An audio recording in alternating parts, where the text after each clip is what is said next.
வணக்கம். ஒரு பழங்கால நூலுக்குள்ள இந்த முழு பிரபஞ்சத்தோட ரகசியமே அடங்கியிருக்குன்னு சொன்னா நம்புவீங்களா? வாங்க, அத பத்தி தான் நாம இன்னைக்கு விரிவாக பார்க்க போறோம். யோசிச்சு பாருங்க, வெறும் 1000 பேர்கள். இந்த 1000 பேர்களுக்குள்ள முழு பிரபஞ்சத்தோட ரகசியங்களும் அடங்கியிருக்க முடியும்னா அது எப்படி சாத்தியம்? வாங்க, இந்த மர்மத்துக்குள்ள நாம ஒன்னா சேர்ந்து பயணிக்கலாம். நாம பேச போற அந்த நூல் இதுதான், லலிதா சஹஸ்ரநாமம். இது வெறும் 1000 பேர்கள் இருக்கிற ஒரு பட்டியல் மட்டும் கிடையாது. இது ஒரு காஸ்மிக் சிம்பனி, அதாவது பிரபஞ்ச அன்னைக்காகவே உருவாக்கப்பட்ட ஒரு தெய்வீக இசைன்னு சொல்லலாம்.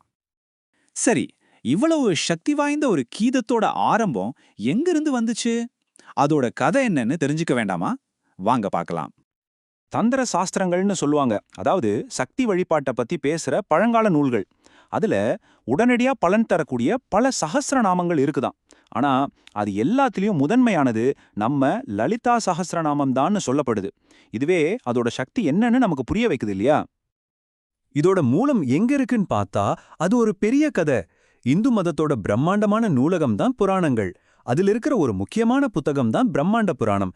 அந்த புத்தகத்துக்குள்ள லலிதோபாக்கியானம்னு ஒரு பகுதி இருக்கு. அந்த பகுதியிலிருந்து தான் இந்த கீதம் நமக்கு கிடைச்சிருக்கு. இன்னொரு முக்கியமான விஷயம் என்னன்னா, இது மனுஷங்க எழுதினது கிடையாது. இது ஒரு தெய்வீக உரையாடல். ஞானத்தோட கடவுளா பார்க்கப்படுற அயக்ரீவர் அகத்தியருங்கிற ஒரு பெரிய முனிவருக்கு இத உபதேசம் செஞ்சதா சொல்லப்படுது. அதனால தான் இதுக்கு இவ்ளோ முக்கியத்துவமும் ஒருவித மர்மமும் இருக்கு. சரி, கீதத்தோட கதைய பார்த்தாச்சு. ஆனா இந்த கீதம் யார பத்தி பேசுது? யாரு அந்த பிரபஞ்ச ராணி? வாங்க தெரிஞ்சுக்கலாம். அவங்க பேர் தான் லலிதா திரிபுர சுந்தரி. இந்த பேர்லயே ஒரு கவிதை இருக்கு பாருங்க. லலிதா அப்படின்னா விளையாட்டுத்தனமானவள். இந்த முழு பிரபஞ்சத்தையுமே ஒரு விளையாட்டா படைக்கிறவள். திரிபுரானா நம்மளோட 3 உணர்வு நிலைகள் இருக்கு இல்லையா? அதாவது விழிப்பு, கனவு, ஆழ்ந்த உறக்கம். இந்த 3 நிலைகள்லயும் அழகானவள். சுந்தரிங்கிற வார்த்தைக்கு அர்த்தம் நமக்கு தெரியும், பேரழகு. அவங்க சாதாரணமான ஒரு தெய்வம் கிடையாது. தாந்திரிக மரபுல 10 மகா ஞான தேவதைகள் இருக்காங்க. அவங்கள தச மகாவித்யாக்கள்னு சொல்லுவாங்க. அந்த 10 பேர்லயே முதன்மையானவங்க இவங்க தான். இதிலிருந்தே அவங்களோட இடம் எவ்வளோ உயர்ந்ததுன்னு நம்மால புரிஞ்சுக்க முடியும். இந்த சஹஸ்ரநாமத்தை முழுசா புரிஞ்சுக்க ஒரு ரகசிய சாவி இருக்கு. அதுதான் ஸ்ரீவித்யா. வாங்க அந்த உலகத்துக்குள்ள நுழைஞ்சு பார்க்கலாம். சொல்லப்போனா இந்த கீதம் ஸ்ரீவித்யாங்கிற ரொம்ப பழமையான ரகசியமான ஒரு ஆன்மீக பாதைக்கான திறவுகோள்னே சொல்லலாம். அந்த ரகசிய ஞானத்தை அடையறதுக்கு இந்த பாடல் ஒரு வரைபடம் மாதிரி நமக்கு வழிகாட்டுது. ஸ்ரீவித்யாவோட வரைபடம், அதாவது அதோட ப்ளூ பிரிண்ட் தான் ஸ்ரீ சக்கரம். பார்க்கறதுக்கு இது வெறும் கோடுகளும் முக்கோணங்களும் மாதிரி தெரியலாம்.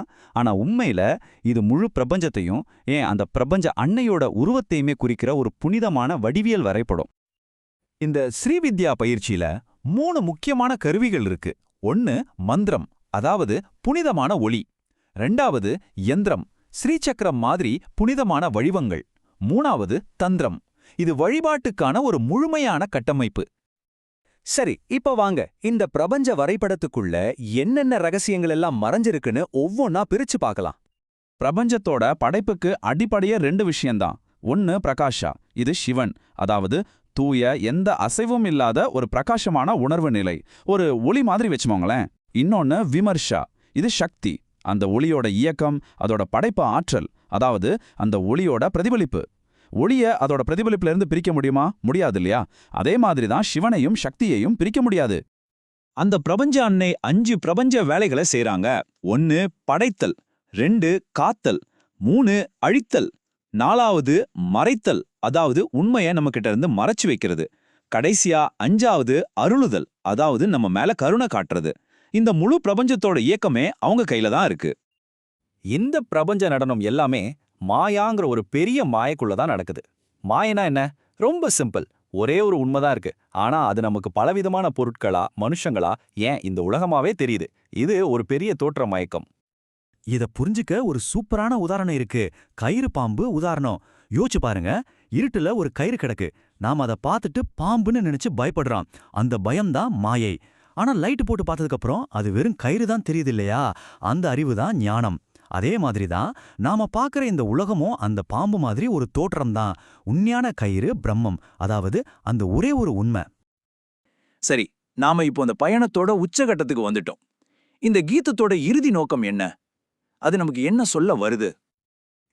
இங்க பாருங்க, இந்த பாடல் ஒருத்தரை 2ங்கிற நிலையிலிருந்து 1ங்கிற நிலைக்கு கூட்டிட்டு போகுது. அதாவது ஆரம்பத்துல நம்ம உருவங்களை வழிபடுறோம், இது துவைதம், அதாவது இருமை. ஆனா இந்த கீதம் படிப்படியா நம்மள அந்த உருவங்களுக்கு பின்னாடி இருக்கிற உருவமில்லாத ஒரே ஒரு உண்மையை உணர வைக்குது. அதுதான் அத்வைதம். இதுதான் இந்த பயணத்தோட இலக்கு. இதோட இறுதி இலக்கு என்ன தெரியுமா? தத்துவம் அசிங்கிற உண்மைய உணர்றது தான். அப்படின்னா என்ன? நீயே அது. அதாவது நீங்க உங்களை ஒரு தனிப்பட்ட ஆளா நினைக்கலாம், ஆனா நீங்களும் அந்த பிரபஞ்ச உணர்வும் வேற வேற இல்ல. ரெண்டுமே ஒண்ணுதான் உணர்றது தான் இந்த பயணத்தோட முடிவு. அதுதான் உண்மையான விடுதலை. அப்போ நம்ம ஆரம்பிச்ச இடத்துக்கே வருவோம். இந்த பிரபஞ்சம் ஒரு பெரிய சிம்பொனினா நாம வெறும் பார்வையாளர்களா நின்னு அதை கேட்டுட்டு இருக்கோமா, இல்ல அந்த இசையோட ஒரு பகுதியா நாமும் இருக்கோமா? நீங்க யாருன்னு நீங்களே முடிவு பண்ணுங்க. இந்த கேள்வியோட உங்களை விட்டு செல்கிறேன்.